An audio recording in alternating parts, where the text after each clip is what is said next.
পড়তেই ভিড় বাড়ছে পর্যটকদের। ঝাড়গ্রামে পর্যটন কেন্দ্রগুলিতে ভিড় উপচে পড়ছে। শাল চিকেন, লাল পিঁপড়ের চাটনি সহ স্থানীয় খাবারে খুশি পর্যটকরা। হোটেল, রিসর্ট, হোমস্টে, লজগুলোয় স্থানীয় খাবার দেওয়া হচ্ছে পর্যটকদের চাহিদায়। পর্যটন স্থলগুলিতে জঙ্গল পাহাড় সংলগ্ন গ্রামবাসীরা স্থানীয় খাবারের পসরা নিয়ে বসছেন। স্থানীয় খাবার খেয়ে পর্যটকরাও খুশ। জঙ্গলমহলের বাসিন্দাদের প্রিয় খাবার শাল চিকেন, কুরকুরে ছাতু, মাংস পিঠে, লাল পিঁপড়ের চাটনি। হোটেল, রিসর্ট, লজ, হোমস্টেগুলোয় এখন স্থানীয় খাবার সরবরাহ করা হচ্ছে। ঝাড়গ্রাম ও চিল্কিগড় রাজবাড়ির হেরিটেজ হোটেলেও এমন নানা ধরনের খাবার সরবরাহের ব্যবস্থা রয়েছে। বন মোরগের মাংসকে ভালো করে মশলা দিয়ে মাখিয়ে নিতে হয়, তারপর কাঁচা শালপাতার ভেতর মুড়ে সুতো দিয়ে বাঁধা হয়।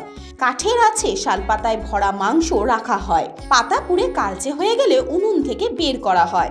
নতুন শালপাতায় সেই মাংস পরিবেশন করা হয়। এছাড়াও জঙ্গলমহলের মানুষের প্রিয় খাবার কুরকুট, সাঁওতালি ভাষায় যাকে বলা হয় হাও, যা এক ধরনের পিঁপড়ের ডিম। স্থানীয় বাসিন্দারা জঙ্গল থেকে পিঁপড়ে সংগ্রহ করে নিয়ে আসেন। বেলপাহাড়ির কাকড়াঝোড়, খাগড়ার মতো পর্যটন স্থলে শাল চিকেন, লাল পিঁপড়ের চাটনি দেদার বিক্রি হচ্ছে। পর্যটকরা খাবার খেয়ে প্রশংসা করছেন। তারা স্থানীয় খাবারের খোঁজও করছেন। পর্যটনে গুরুত্বপূর্ণ হয়ে উঠেছে স্থানীয় খাবার। খবরের সমস্ত আপডেট সবার আগে পাওয়ার জন্য অবশ্যই চোখ রাখুন দৃষ্টিভঙ্গির ফেসবুক, ইউটিউব এবং ইনস্টাগ্রামে।